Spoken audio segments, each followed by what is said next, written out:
Hello everyone and welcome back to my channel. First off, if you are new here, make sure to go and subscribe down below so you can learn more about climate change and sustainability.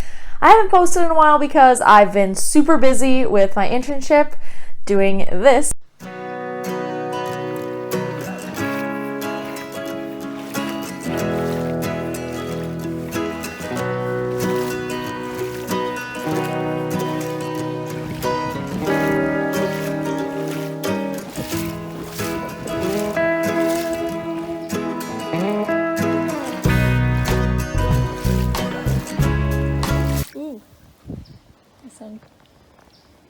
Also, tons of job applications, interviews. It's just been crazy for me. But I still wanted to do a very quick video this week and talk about fake news.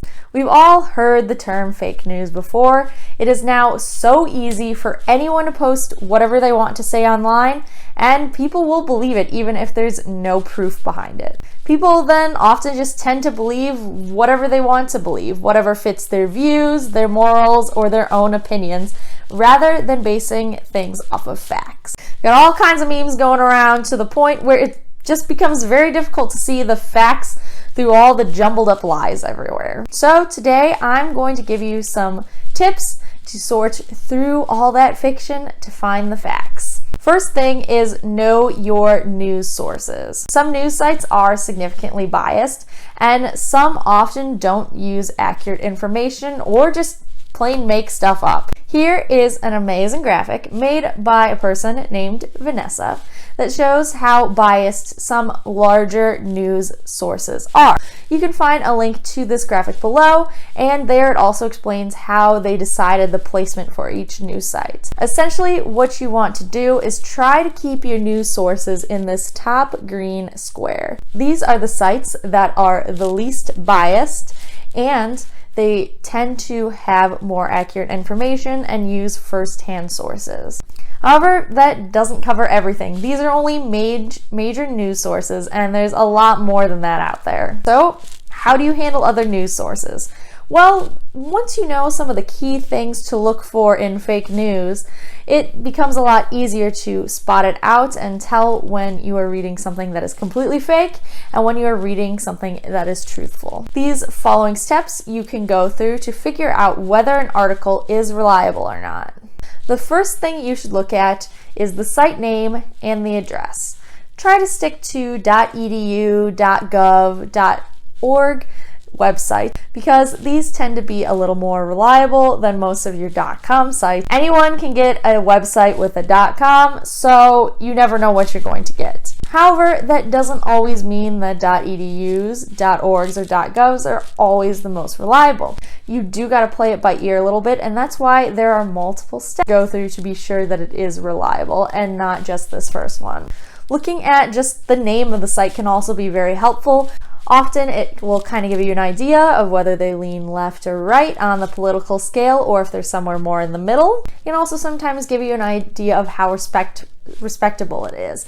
If it's something you've never heard of, it's probably not as reliable as a news source you have actually heard. Next, you should look for an opinion tag.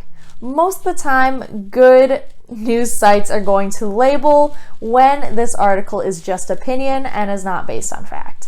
Of course, when you're trying to make an argument or trying to get educated on something, you don't want to read these opinion articles. You want to try to find the ones that stick just to the facts.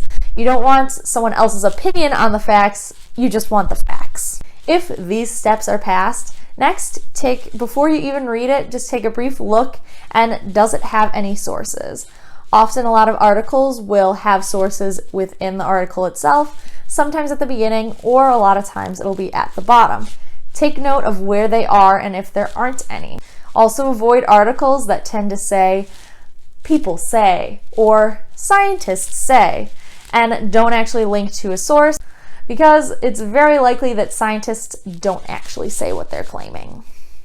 Some articles have even gone as far as to completely make up names, and that is also why you want to make sure links are present. Or you could also do a very quick Google search of that person's name and see if they're even a real person. Next, actually check out the links. I recently came across an article that used itself as a source. One of the links just led to another article that the news page had written, and that is not a reliable source. It needs to be outside sources from respectable places. This means follow this link and hopefully you'll find an agency or an organization where they have peer-reviewed research. If it's not coming from a peer-reviewed source, it's not really that reliable, and you can't be sure that what you're getting isn't biased or skewed or messed with a little bit just to get the results that they want.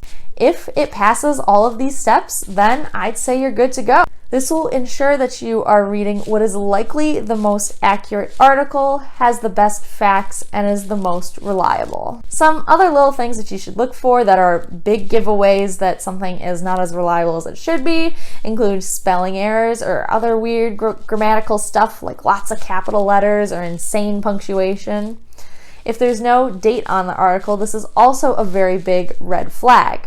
If you found it on social media or a link through Twitter, be careful, because typically it's the fake news that tends to circulate very quickly on social media. So make sure you do double check and keep in mind that most of the stuff you'll just see on social media isn't as reliable as most of the stuff you typically would go out and find on your own. If it is someone who's well known to be biased, well, the article is probably going to be biased too. Or if it's someone you've never heard of, who knows how reliable it is? It could be just opinion-based or just a blog post. Try to find authors who are respectable and have some credentials behind them. If all else fails, go to the experts. There are lots of fact-checking websites out there, from FactCheck, Snopes, PolitiFact, and the Washington Post also has a fact checker.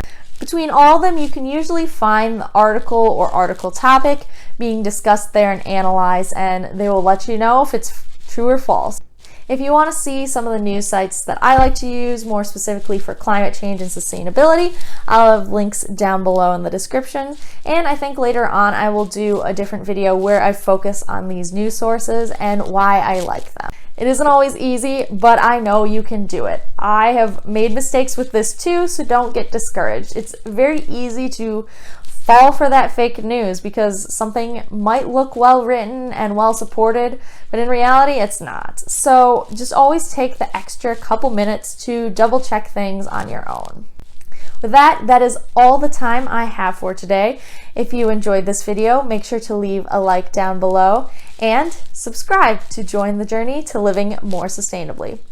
If you'd like to follow my own journey to living more sustainably in between uploads, you can also follow me on Facebook, Instagram, and Twitter, with links down in the description. Thank you again for watching, and I'll see you guys next time.